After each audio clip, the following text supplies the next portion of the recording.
Olá pessoal, bem-vindos ao meu canal, eu sou o H. Vou falar com vocês hoje sobre relacionamento. Possivelmente eu vá me concentrar mais na porção conjugal, né? Em que por que funciona, por que não funciona os relacionamentos, sem querer posar de guru, né?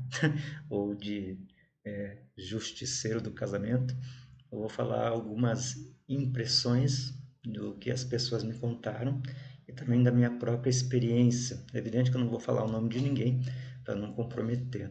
E também vou falar um pouco sobre relacionamento de amizade. Então, o que que acontece? Nós, seres humanos, somos gregários, né? Como diria um professor de psicologia. Nós precisamos nos relacionar. É uma necessidade inerente ao próprio ser humano. Então, o que que a gente busca? Normalmente nós buscamos pessoas que têm pensamentos iguais, né? Objetivos iguais, para que você sinta uma certa acolhida, né? Então, é mais fácil, por exemplo, um torcedor do São Paulo se relacionar com outro torcedor do São Paulo do que com um torcedor do Corinthians. Não que isso seja impeditivo, mas entendam a mesma ideologia, você vai se sentir mais à vontade, né, com o torcedor do seu time. Se você gosta de leitura, é evidente que você vai ter mais assunto com quem também gosta de leitura, né? Para alguém que não gosta, você vai ficar é, em algum tipo de restrição. Se você é adepto da psicologia, você também gostaria de discutir com alguém que pelo menos curta essa área da psicologia, porque aí você vai ter bastante assunto, né? Principalmente uma opinião mais diversa, já que os psicólogos têm a mente muito mais aberta, né? Sobre como as pessoas devem ser ou como elas se apresentam, na verdade, né? Porque até para um bom psicólogo, né, não existe esse negócio de deve ser, né? É exatamente o que é, né? As pessoas se apresentam daquela forma e aí ele tenta entender e tenta ajudar o próprio paciente a se entender. E aí, tem muitos fatores preponderantes que podem levar você primeiro a construir uma amizade ou construir um relacionamento e depois, no crepúsculo, né, você ter motivos, né, para destruir esse relacionamento ou para se afastar de quem quer que seja. Uma das motivações é o crescimento. O crescimento que eu digo é um crescimento psicológico, né? Não é o crescimento físico.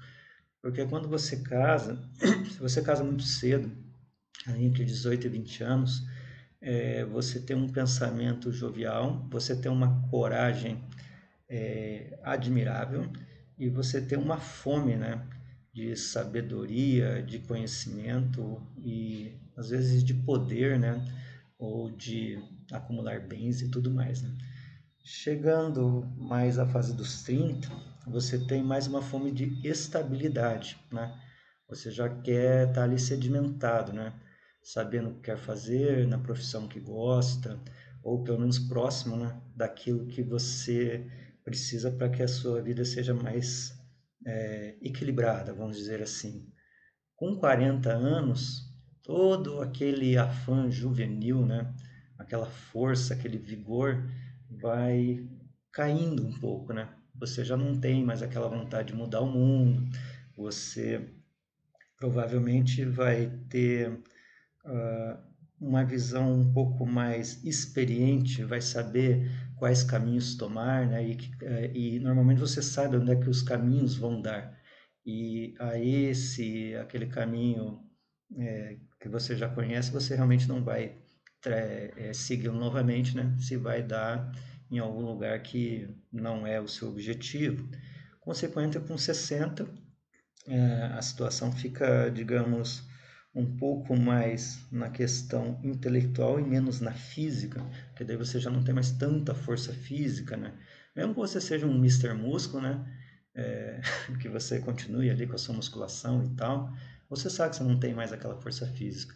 E se você não treinar a sua mente, não treinar a sua memória, provavelmente a sua força mental também vai baixar. Ah, então, mas só para não fugir muito ao tema, eu só coloquei assim os parâmetros para depois falar assim o que levaria, né, ao término de relacionamento.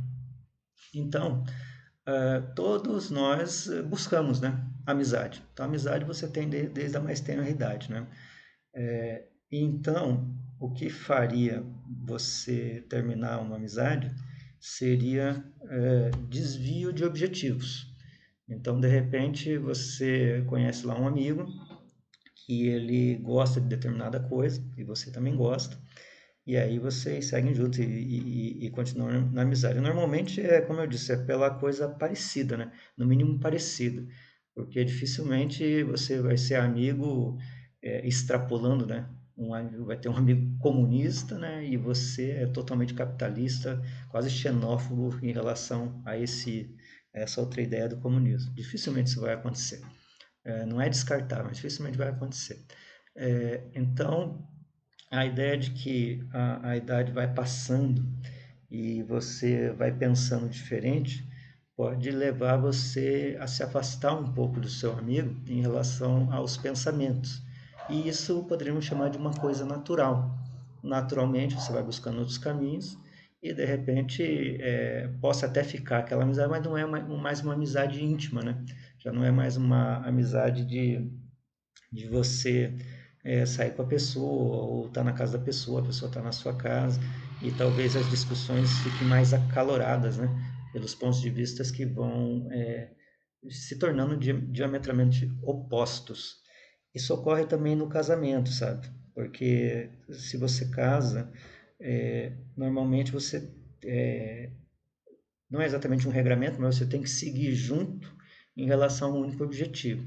Os casamentos que duram são aqueles casamentos que apresentam respeito. E o respeito é em todos os aspectos.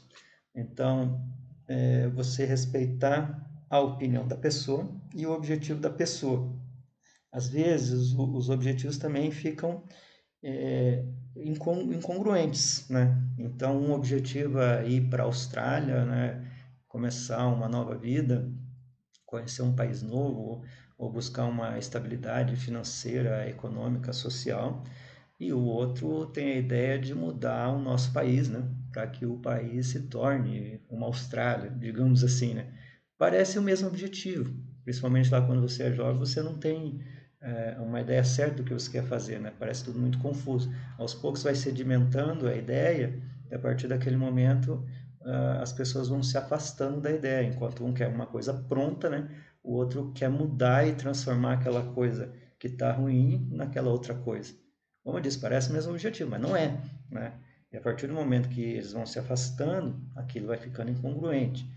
E aí, claro que é sempre uma decisão dos próprios cônjuges ali, né? Então, mesmo que as ideias se afastem, às vezes tem muita coisa em jogo. Algumas vezes as pessoas me perguntam aí para dar uma resposta a respeito de uma pergunta qualquer, e eu sempre respondo, depende do que está em jogo. Então, você está disposto a sacrificar, né, aquele patrimônio, digamos, construído em 10 ou 15 anos, né, diante de um objetivo que você quer alcançar. Aí, normalmente não tem só o patrimônio, às vezes tem filhos e tal.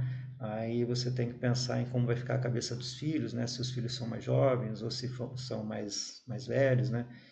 A partir dos 15 anos talvez se torne mais fácil, talvez não. Com 5 já é mais complicado, né? Então, aí entra naquela história do planejamento, né? Porque sair do casamento, se você fizer numa ideia de rompante, talvez você não perceba exatamente o que possa estar acontecendo. E você perceba que você cometeu um erro muito mais tarde, quando você já saiu do relacionamento há 2 ou há 5 anos, né? Mas enfim, aí, como eu disse, digamos aí, se você casa com 20 anos, aí você vai separar com 35, vamos dizer assim, é evidente que você não é mais o mesmo sujeito, né? Com 20 anos você é um sujeito, com 35 você é outro sujeito, as mulheres também. Então a coisa vai mudando, o objetivo vai mudando, e ali você, não sei se eu deveria usar essa palavra, mas assim, você já cria uma dependência, né, do seu cônjuge, porque essa pessoa está há muito tempo com você, você já se acostumou com ela. né? A pessoa chega todos os dias em casa, né? Tanto o homem quanto a mulher. E aí, quando você vai separar, você vai perceber que aquela pessoa não vai mais chegar, né? E daí, até meio independente assim das diferenças, é mais o costume, né? Isso é mais difícil de se lidar. É, então, essas ideias ou esses objetivos, ou de repente assim, uma pessoa tem um objetivo mais simples, né? Que é um objetivo de equilíbrio financeiro. Então, a pessoa trabalha para ter esse equilíbrio financeiro e tal, e para ele a situação está tranquila, né? E para uma outra pessoa, ela precisa de mais, está sempre precisando de mais, né? Se tem uma casa que é duas casas, se tem um carro que é dois carros, né? Se tem, sei lá, se está trabalhando em iniciativa privada, quer ter a sua própria empresa. E enquanto para outra pessoa aquilo está normal, está comum, né? Já consegui o que eu queria. Eu tenho meu emprego, tenho meu dinheiro, tenho minha casa, tenho meu carro e tenho minha família. Então está tudo certo. Não preciso de mais nada. Como eu disse, aí se torna incompatível. Um quer um objetivo, outro quer outro objetivo, né? Mas o que acontece? Essas pessoas já estão há muito tempo juntos, então assim, eles têm as finanças já estão juntas, né? Então, quando se separa, tem que pensar nisso, né? Você tem uma finança junto com uma outra pessoa, então você tem um poder aquisitivo. Quando você sai, você tem no mínimo a metade, né, do seu poder aquisitivo. Ou se você ganha menos, é aquilo que você ganha. Ou se você ganha mais, digamos, é 80, né, por cento da sua condição financeira. Então, tudo isso tem que ser pesado, né, na hora de você separar. Mas, o que acontece com as pessoas ao rompimento do respeito. Mas, assim, às vezes não é uma coisa assim que a pessoa fala assim, poxa, não vou mais respeitar o sujeito. Não é isso. O que acontece é que começa a se olhar muito para dentro de si e pensar que você, digamos, está sendo roubado, né? Que você não tem a sua liberdade, que você não pode mais pensar, e às vezes você sequer exprime esse sonho para outra pessoa, né? Para o seu cônjuge. Às vezes a pessoa nem fica sabendo o que você queria ou o que estava de errado, porque as pessoas não conversam, né? Ou não dizem assim, cara, isso não é mais o suficiente, isso não está mais me satisfazendo. De repente poderia haver uma conversa e aquilo poderia ser resolvido. Ou de repente ficasse bem claro mesmo, falar assim, ó, esse não é o meu objetivo, eu não consigo mais fazer isso. Mas pelo menos assim, se houvesse o rompimento, ficaria bastante claro, né? Qual que é o problema, né? Ah, não é você, não é a sua aparência, não é sequer assim o seu modo de agir, você é uma pessoa maravilhosa, mas o meu sonho é outro, né?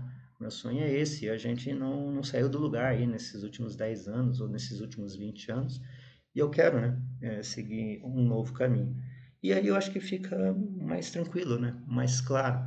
É, mas eu estou dando assim alguns exemplos do que poderia quebrar o relacionamento, mas tem milhares de outros, né?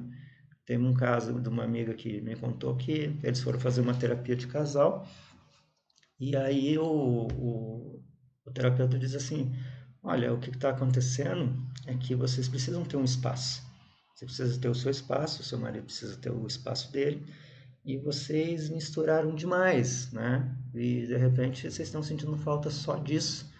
Porque assim, quem quer fazer uma terapia de casal é porque quer continuar com o relacionamento, né? É uma ou outra dificuldade que você tem e que normalmente o terapeuta vai dizer para o outro que você não consegue dizer. Por incrível que pareça, né? Tem adultos que são assim, né? Eles não conseguem falar o real problema e daí precisa da ajuda de um terapeuta. Mas o importante é que se tenha buscado, né? Essa ajuda. E a partir dali o terapeuta vai dizer, ó, seja sincero, né, com seu parceiro. No momento em que, por exemplo, ele dá a liberdade para o terapeuta falar, ó, você pode falar isso, ele meio que está sendo sincero, não está falando cara a cara, mas está dizendo para o terapeuta dizer para o outro qual que é o problema. E aí, essa questão de você ter o seu espaço é muito aquela história que algumas pessoas dizem, pô, o homem ele tem que jogar o seu futebol, a mulher tem que sair com as suas amigas, né? Não é porque é casado que você tem que levar lá o seu marido em qualquer lugar ou sua esposa em qualquer lugar. Às vezes você precisa realmente do seu espaço. E muitas pessoas não entendem isso, né? Às vezes o casamento não funciona por causa disso. Ah, mas e o casamento que funciona? E aquele casamento que dura 25, 30, 50, às vezes 70 anos? Ah, pode ser um mistério para algumas pessoas, mas tem dois aspectos que fazem esses casamentos durar. O primeiro é esse que eu já disse, o respeito. Então, assim, para esses casais, talvez não haja assim uma discussão que não seja resolvida. Então, todo momento que tem uma dificuldade, eles sentam, conversam, resolvem, ou percebem que não adianta discutir, que cada um tem uma opinião e segue em frente. E a outra é a ideia de deixar para lá. Então, assim, tá nervoso, deixa para lá, não discute, né? Não, você não abre mão, mas também você não bate de frente. E assim, vai empurrando com a barriga, como diz o outro. E daí, digamos, aceita a situação por uma questão religiosa, por uma questão financeira, ou por qualquer questão que seja. Mas assim, se você for conversar com esses casais mais longevos, dificilmente você vai ouvir eles dizendo assim, ah, a gente nunca brigou, né? A gente sempre se deu bem. Pelo contrário, na verdade, houve muitas brigas, mas eles, digamos, se aceitaram como seres diferentes. Afinal, nós seres humanos somos diferentes, né? Se você aceitar que a pessoa tem uma outra opinião, eu acho, por exemplo, muito emblemático quando uma pessoa é de uma religião e outra pessoa é de outra religião. Ali já é um casamento que possivelmente vai durar, porque assim já houve um respeito numa coisa que é praticamente fundamental, né? A religião. Então, eu sou de uma religião, você é de outra. Tem religiões que não aceitam, né, que o fulano de outro case, mas hoje já temos aí os cultos ecumênicos, as pessoas fazem uma religião, uma cerimônia religiosa em um culto ecumênico e continua cada um com a sua religião. Então, se há esse respeito nesse aspecto, você já consegue imaginar que o casamento seja duradouro, porque aí provavelmente quando houver uma discussão, eles vão discutir até onde puder, vai chegar um momento que você vai aceitar. Fulano tem uma opinião, eu tenho outra opinião. E dá para conviver com isso. Nas amizades funcionam melhor, porque normalmente você não convive com seu amigo, né? Alguns moram assim, mas você não mora o tempo todo com o cara. Quando você, digamos, enjoa, se incomoda, eu falo, porra, hoje o cara tá muito chato, você simplesmente vai para casa. E daí dá uns dias lá, retorna, passou a raiva, você já continua a amizade. Por isso que as amizades são mais duradouras que os casamentos. Porque se você briga e fica com raiva do seu cônjuge, você não pode simplesmente ir embora, né? A não ser que você realmente queira se separar. E de repente é até um erro, né? Porque o casamento, de você viver sob o mesmo teto, é uma ideia quase antiga, né? Tem alguns casos, não todos, né, de casamentos em que cada um mora numa casa. Justamente para essas situações. Porra, enjoou, se incomodou, ficou com raiva. Você dá um tempo, né? Você vai lá para sua casa, dorme uma noite sozinho na sua casa, e depois retorna e o relacionamento continua, né? Você não precisa, digamos, olhar para aquela pessoa que você já está com raiva, né? Já quer brigar e tal, e aquilo às vezes fica ali com você, né? Enquanto se você fica um pouquinho com seus pensamentos ali, de repente a raiva já passa e já resolve, né? Nós tem muita coisa ainda para falar e já estamos com 18 minutos, né? E, não sei, talvez eu volte a falar um pouco sobre esse assunto. E com tudo isso eu quero dizer o seguinte: o ser humano é muito complexo, sabe? É muito difícil de lidar com essa liberdade, digamos assim, que os seres humanos experimentam, principalmente nos dias de hoje, porque antigamente você era comprado, né? As mulheres eram compradas ou elas, por assim dizer, eram vendidas ao seu homem com o dote e tudo mais, e não havia muita escolha. Hoje a gente tem muita escolha, todos casam porque querem casar, e aí um pouco, digamos, a soberba, né, de cada um. possa levar à separação, ou, como eu disse, né, algumas incompatibilidades, principalmente de objetivos, né, possa levar a uma separação, mas a complexidade dos seres humanos é que levam a essa ideia de, de sociedade, porque assim o casamento também é uma sociedade, seja rompida ou quebrada, porque cada um só quer olhar para o seu próprio umbigo e não respeita realmente a individualidade, não se coloca no lugar do outro, não se põe assim e diz, poxa, mas e se fosse eu que estivesse ali, né? Como é que eu reagiria? Porque cada vez que você tiver uma discussão, você pensar dessa forma, talvez você consiga ver melhor os pontos de vista e talvez, quem sabe, aceitar que as pessoas pensam diferente de você, que as pessoas têm até o direito de pensar diferente de você, né? Elas não precisam ter o mesmo ponto de vista ou o mesmo olhar em relação a dezenas de situações. Então você tem que sair da sua mente, né, e olhar como se fosse uma pessoa de fora. Aquela ideia de que quem olha o jogo de xadrez sempre vê as melhores jogadas do que quem está jogando xadrez, né? Então por enquanto eu vou encerrar, tá, pessoal? E quem sabe mais tarde eu retorne aí a essa conversa, porque eu acho que eu ainda tenho muito para falar sobre isso. E vocês favoritem, positivo o vídeo, divulguem nas suas redes sociais, façam perguntas aí, quem sabe com as perguntas eu posso fazer um novo vídeo a respeito disso. Eu sei que eu tô ficando chato aí, sabe? Tô falando muito, né? Que os meus vídeos são muito compridos e tal, mas eu sempre quero deixar bem claro o meu pensamento em relação às coisas e por isso que eu me demoro bastante, mas o meu intuito é sempre ajudar, sabe? Demonstrar que algumas coisas que talvez passem despercebidas, né? Dê pelo menos um motivo para você pensar a respeito disso, né? E que tire as suas próprias conclusões. Eu sempre gosto dessa ideia de que ninguém pode ou deve se meter na sua vida, né? Quem deve tomar as decisões seja você mesmo, sabe? Diante do que é proposto a você.